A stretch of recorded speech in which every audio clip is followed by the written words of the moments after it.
The News Hour Special Edition. Welcome back, viewers. Bangladesh is on the edge. In just 2 weeks, the country has been ripped apart by bomb attacks, street chaos, and targeted violence against the Hindu community. 2 Hindu men have been brutally killed. Deepu Das tied to a tree and burnt alive.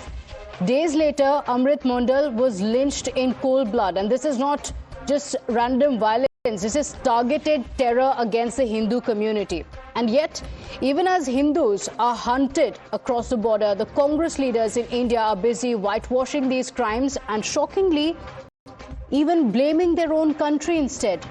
Tonight we ask why the silence on Islamist violence and why this desperate rush to shield the perpetrators. Now, leader of opposition Rahul Gandhi's mentor Sam Pitroda has squarely blamed India for the crisis that's unfolding in Bangladesh.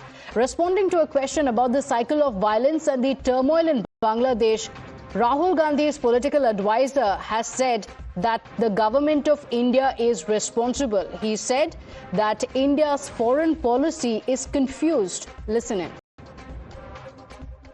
What are we doing in Bangladesh, Pakistan, Nepal? Okay.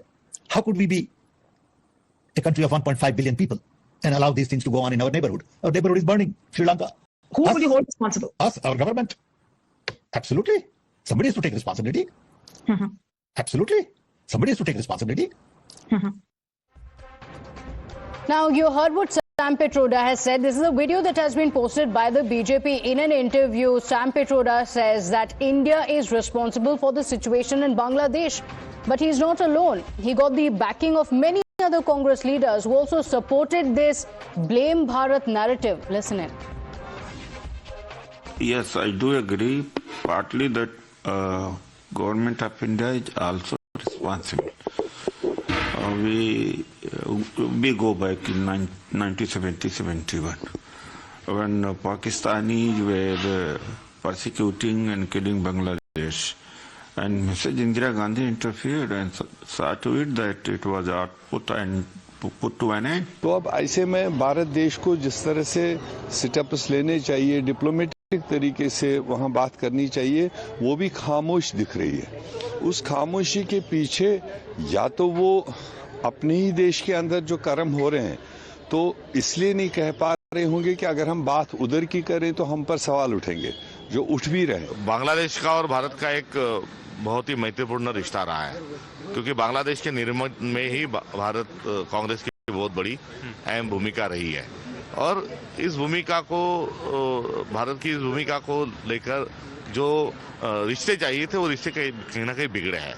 तो उनका जो इशारा है हमारी policies पर है. जो हमारा मित्र है वो भी हमारी मित्रता मैत्री से दूर जा रहा है.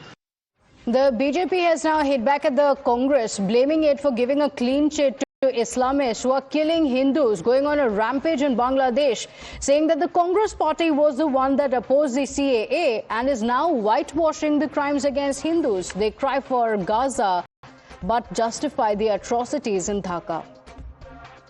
The situation in Bangladesh is indeed worrisome, and everyone should be concerned about it.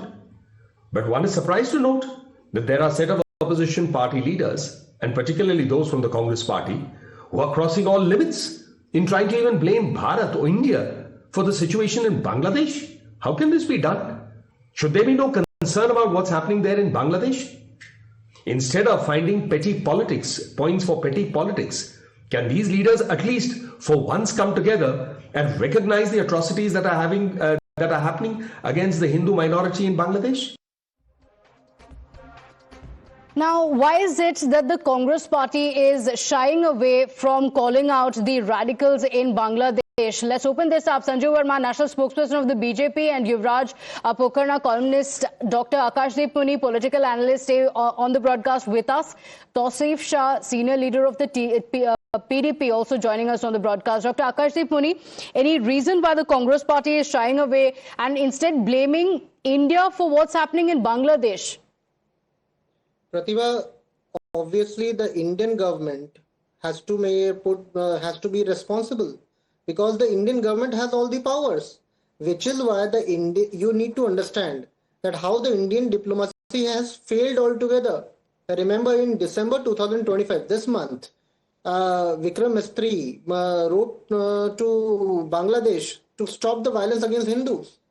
If had it been 30 years earlier, India would have taken a strident stand like Indira Gandhi did when she cut Pakistan into two pieces, while Modi ji is sitting idle, and still we have Hindus are being killed, and our government has taken no stance.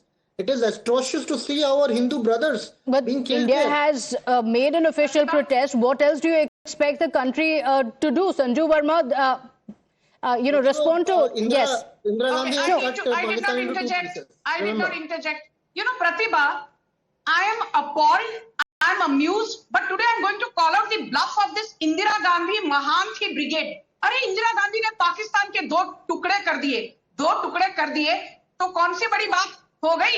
This is the same Indira Gandhi who, after the Shimla Accord, could not get back 54 Indian prisoners of war, and she gave away to Pakistan 93,000 Pakistani POWs on a golden platter. This is the same Indira Gandhi who in 1974 gave away the Kachativu Islands to Sri Lanka, saying this is just a barren land full of boulders and stones. और इंदिरा गांधी के पिताश्री ने अक्सर चीन के 38,000 square kilometers Chinese को दे दिया था on a golden platter, saying not a blade of grass grows there. So do not lecture the BJP on foreign policy.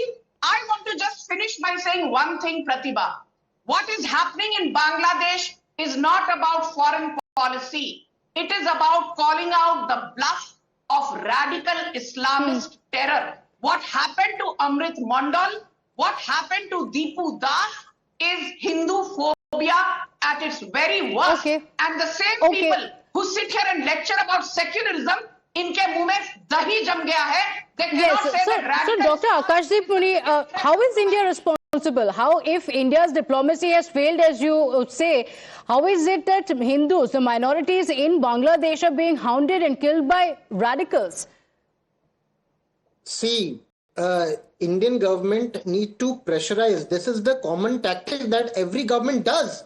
And India is a Hindu majoritarian country. So India sent a message to the UNIS government. Do you know? No, my question is, if the Congress party, including Priyanka Gandhi Vadra, if she can talk about the Bangladeshi Hindus in Bangladesh, why not call out the radicals? Is it because of vote bank politics? It's not difficult. These are radicals. These are Islamists who are running riot in Bangladesh. Why not call them out? Every Congress leader has called the radicals out, not only in India, but also in Bangladesh, also internationally. Who has said it? And why Sam Pitroda saying that India is responsible? Tausif Shah, is it difficult to call out the radicals? Why is it that the Congress leaders are not able to do that? Why is it that the India bloc is quick to say that similar incidents are happening in India and yet refuse to call out what's happening in Bangladesh? No, Pratibha, just let me tell you one thing, that we have to be of the clear notion. We should call spade a spade. Whatever is happening in the Bangladesh, it's very bad. It's not what we expected from Bangladesh, because it's India who has supported Bangladesh always, who has created a Bangladesh.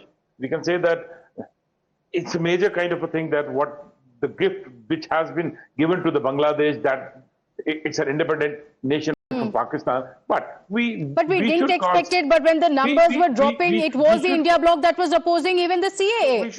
We should call spade a spade. We should call spade a spade. We should be very clear on this topic, that whatever also is happening in the India, we have seen that the BJP spokesman just spoke about what Indira Gandhi has did, what some others did, but they never speak about the yesterday's incident where a rapist was allowed to move out of the jail.